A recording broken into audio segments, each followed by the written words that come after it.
Hello. I wanted to share a little bit about my process when it comes to some of the mugs I make.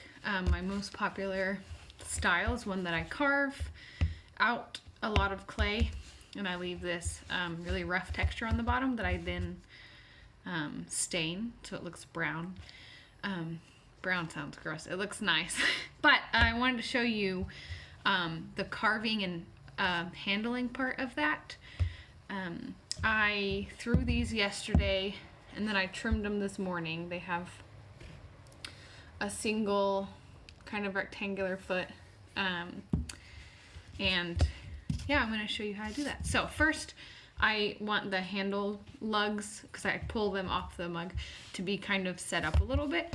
So I go ahead and roll those out before I start carving the mugs, just so that they are a little bit tougher than out of the bag, because the clay right out of the bag is usually a little too wet. So I rolled some little lugs, kind of flatten it out a little bit, get it closer to the shape it's going to be eventually, which tapers on the sides. Hold it between my finger, my thumb, and I kind of go ahead and prep it a little bit. That's where it's going to attach to the mug. That's good enough for now. It's got some creases and stuff, but those will clear out when I'm pulling. So I'll make 2 of those because I've just got 2 mugs here. A little more in that one. Let's see. Okay. See, I kind of made the end a little thick, tapering out the edges a little bit. Give that end a nice big lug. Okay, so that's the setup. So when I throw these, I leave this bottom half 2 to 3 times as thick as the top. The top doesn't get carved, so I want it to be as thin as it's gonna be, since I'm not carving anything away. Oftentimes the weight of these mugs differs batch to batch. I start with the same amount of clay generally, but depending on how much I'm carving off, I don't know, sometimes they feel heavier or lighter.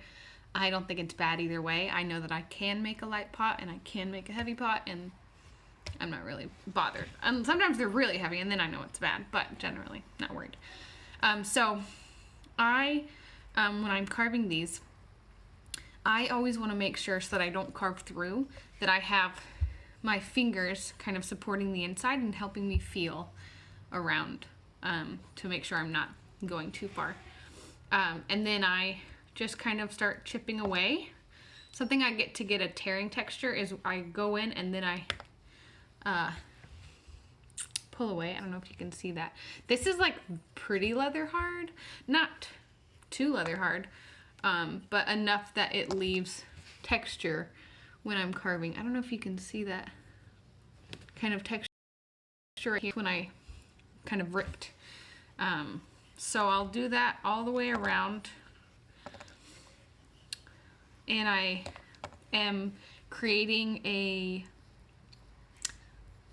what's it called? Silhouette of like the mountains. So it looks like a landscape. So sometimes I go through and I create the top ridge around the whole thing first. Sometimes I just let the carving lead me. I'll try to do this pretty quickly so I can move through, because I can't honestly tell you that I know how to edit videos and do that fast-paced stuff or anything. But so, and sometimes I have to go back at these several times to carve away chunks. Sometimes if after the first series or step of carving it feels too thick still, or too heavy, bottom heavy, I will go back in and carve some more chunks away. Sometimes I'll let it dry up, because the struggle for me is making sure the clay is dry enough to give me really nice texture when I'm carving and kind of ripping the clay, but I want it to be soft enough that I can still attach the handle pretty easily afterwards without cracking.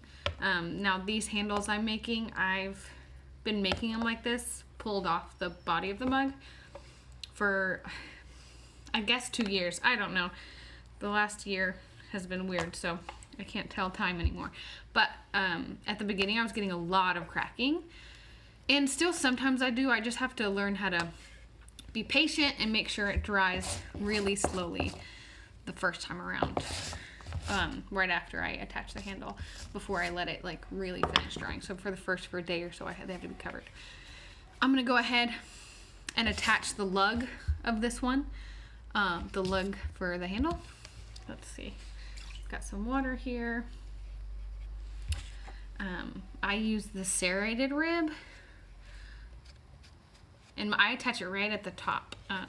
If you've seen handles or mugs with the handle is pulled off the mug, it's usually from the top to the bottom, because it leaves a really nice shape for your hand to fit, and it's a nice silhouette, I think. So it's a pretty big scored area because, like I showed you when I was kind of setting these up, I really kind of create a flange with this so that there's more for it to hold on to, and that it gives me a seamless attachment for the top of the handle. So score and slip that. By slip, I'm just adding a little more water into those crevices and then scoring again, and it makes slip for me. So got this guy, and supporting on the inside of the mug, I just attach it and very slowly putting pressure and trying to smooth out all the parts, because I feel like this mug body is a little extra dry today. It's really gonna have to be covered pretty tightly for the next day or so that the handle and the mug can reach the same level of dryness before they continue on their drying journey. I can tell already I've got a little too much clay here, so I'm gonna just plop it off. It's still like pretty floppy, and I want it to be a little more stiff, so I'm gonna let it. I like to let the body and the handle really kind of have a few minutes to become a solid, have a solid connection before I start pulling. So yeah, I'm gonna let this set up a little bit. I'm gonna go ahead and carve the other one. Hopefully, I don't know, this can go pretty quickly so we can move forward. Sorry if this is a very long video, but just showing you what I do. You can see, like, just then I wasn't supporting the inside of this mug. When it's softer, that's really essential. Sometimes I can just feel kind of where the weight is. And so the first few kind of deep carves or chunks I take off, I know kind of how far I'm going and if I need to do more or not. Okay, sometimes I do this when I just want to go ahead and get the handle attached. I carve away the part where the handle's going to be attached and go ahead and get that started before I finish. So that's what I'm going to do today, so you don't have to watch me continue to carve. This mug honestly is probably a little too dry, but we'll see. We have a really nice retired wine cooler that we use as a wet box in the garage, and it works really well. So I'm gonna probably put these mugs in there for the next day or two to let it all. This is a little water I'm adding. Let it all kind of dry evenly and very, very slowly, and hope that the mug and the handle can stay friends forever. Yeah.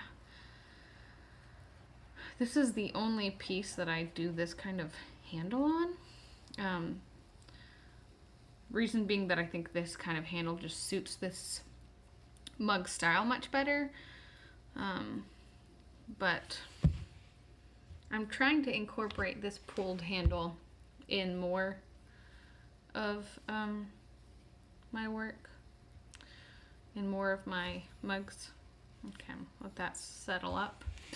And let's go ahead and pull this one. So I want to make sure, because I'm gonna attach it here at the bottom, I'm gonna go ahead and slip and score where I know I'll attach it, so I make sure it's lined up, because you don't want to do all of it and then look at it and realize it's at like this some crazy angle, a tiny bit angled. It's, you know, it is what it is.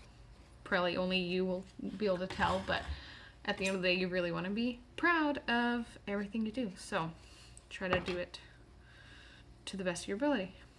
Okay, so slipped and scored the bottom of that. Add a little more water. Score again. And now I'm going to pull it. This handle is pretty soft, so I have to be careful.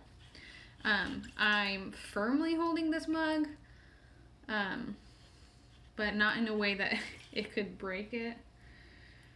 I'm using my fingers together on the edges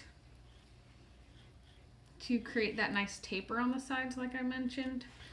If you've never pulled a handle off a mug, I highly recommend it, but it took a lot of practice.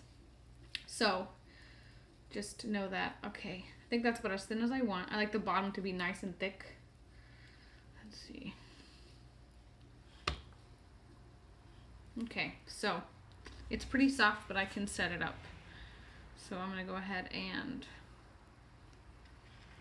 attach it. It's already slipped and scored, and the handle itself is pretty wet, so that doesn't need to be slipped and scored. And now I just take away this little bottom clump of clay, and I gently and firmly press it in. Ideally, the handle clay would be a little more dry.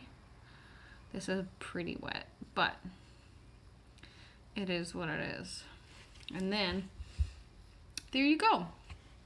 I'm a sloppy person, so I'm gonna have to go over this 4 more times to clean it up before it goes into the bisque. I'll usually do that with a sponge, which I don't have here right with me, but yeah, it goes through several stages of being cleaned up and sanded and smoothed down before it goes into the frying. But yeah, I think that shape works with this mug much better than one that's been pulled and then attached afterwards. I did that for a while, but I think I like these a lot better. And I can kind of change the shape if I want. I'll probably leave this upside down so that it doesn't slump the other way while it's drying. Thanks for joining. Bye.